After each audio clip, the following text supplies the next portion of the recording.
할렐루야. 4월 22일 화요일 매일 성경 묵상 가이드입니다. 오늘 말씀은 누가복음 24장 36절에서 53절의 말씀입니다. 우리나라에는 기독교보다 불교나 유교가 훨씬 먼저 전래되었기에 초창기 기독교 선교사들이나 기독교에 대해서 서양 귀신이라는 말을 쓰기도 했습니다. 우리나라 사람들은 불교나 유교가 우리나라 전통 종교인 줄 알고 있고 기독교는 외래 종교라고 치부하고 있습니다만 이건 착각입니다. 불교는 인도에서 건너왔고요. 유교는 중국에서 건너온 것이지 결코 우리나라 고유의 종교가 아닙니다. 우리나라 유교는 조상들을 섬기는 제사가 중심이 되어 왔죠. 지금도 제사들이 유교의 사상은 거의 지켜지지 않는 게 현실이죠. 불교에는 또 원래 제사가 없습니다. 사실은 우리나라는 특이하게 그 유교의 제사와 불교가 뒤섞여버린 혼합이 되어 버리는 거죠. 저는 어릴 때 기독교의 바탕을 둔 가정에서 자라왔기 때문에 사실은 제사를 한 번도 드려본 적도 없고 드리는 걸 본 적도 없습니다. 사실은 우리 집안에 어떤 고사 이런 것도 한 번도 드려본 적이 없어서 제사에 대해서 참 잘 모르는데, 제사를 드리는 이들의 말을 들어보면 제사상을 아주 정성스럽게 차려놓으면 귀신들이 먼저 와서 먹고 가신대요. 그 후에 그 음식을 자기네들끼리 다 나눠 먹는데요. 글쎄요, 그러고픈 마음과 정성일 뿐이지 과연 실제 그 귀신들이 와서 먹을까 싶네요. 하지만 오늘 말씀에 부활하신 예수님은 어떨까요? 죽으면 끝이고 육체는 썩어져 사라지잖아요. 그렇다면 예수님은 과연 어떤 존재로 나타나신 걸까요? 엠마오로 가다가 돌아온 제자들과 거기에 모여있던 다른 제자들이 모여서 예수님을 만났다는 이야기를 나누고 있습니다.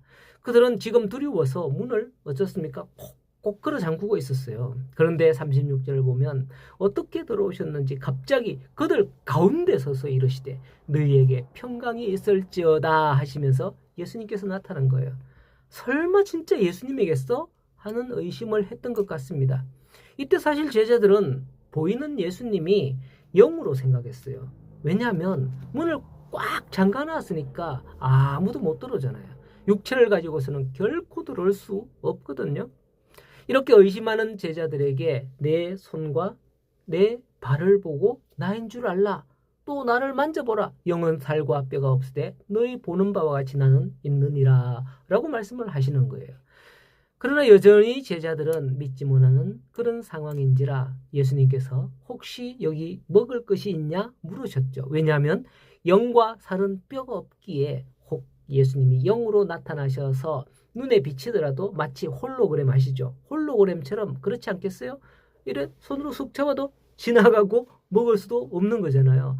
그러니 음식을 못 먹을 거예요. 하지만 그들이 구운 생선 한 토막을 내어드리니 그 자리에서 잡수셨다라고 42절에 말씀을 하고 있습니다. 그렇습니다. 서두에 제사 이야기를 잠깐 했습니다만은 우매한 사람들은 조상을 보지도 못한 채 조상이 음식을 먹는다고 생각하고 제사상을 차립니다만은 조상은 음식을 먹지 못합니다. 나타나지도 않겠지만 말이죠. 혹 나타난다 하더라도 그게 귀신이기 때문에 못 먹잖아요. 그러나 죽은 후 부활하신 예수님은 어땠습니까? 어떤 장소여도 들어오실 수 있을 뿐만 아니라 음식도 드실 수 있는 그런 몸이었습니다. 한마디로 신령한 몸으로 부활하신 거죠. 일전에 무덤에서 부활하셨을 때에 그 앞에서 울고 있는 마리아에게 나타난 적이 있죠. 그때 마리아가 주님을 만지려 할 때 주님은 내가 아직 아버지께로 올라가지 않았으니 나를 만지지 말라고 하셨죠. 신령한 몸으로 하나님 아버지께 올라가셨다가 오신 거예요. 예수님의 죽으심과 부활, 이 모든 일들은 우연히 이뤄진 일이 아닙니다. 44절의 말씀대로 내가 너희와 함께 있을 때에 너희에게 말한 바라고 하는 거죠. 어떤 말을 하셨냐 하면 계속 보면 모세의 율법과 선지자의 글과 시편에 나를 가리켜 기록된 것이 이루어져야 하리라 한 말이 이것이니라 라고 말씀하셨죠. 그때까지 아마 거기 모인 제자들은 예수님이 다시 살아난 것을 믿지 못하고 두려워했던 것 같습니다.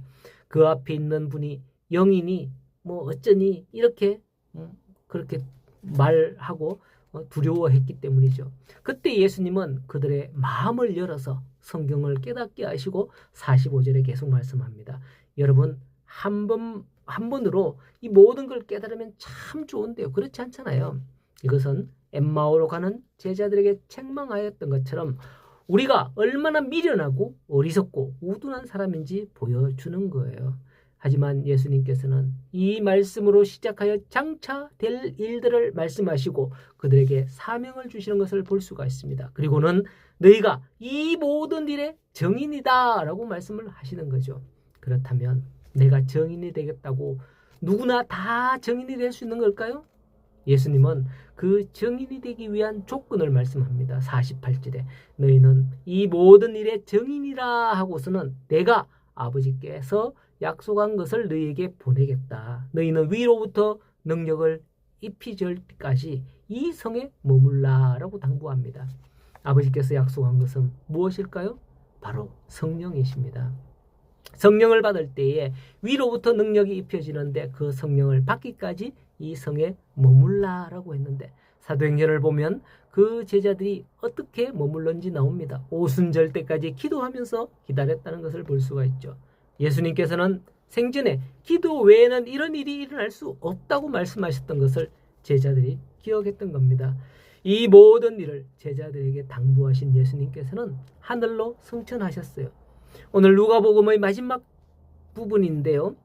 급작스럽게 이렇게 끝이 나는 것 같습니다만 누가복음을 쓴 누가는 두 번째 성경을 이어서 기록하는데 그게 바로 사도행전입니다. 사도행전을 보면 예수님은 부활 후 40일 동안 이 세상에 계시면서 친히 증거하고 가르치셨습니다.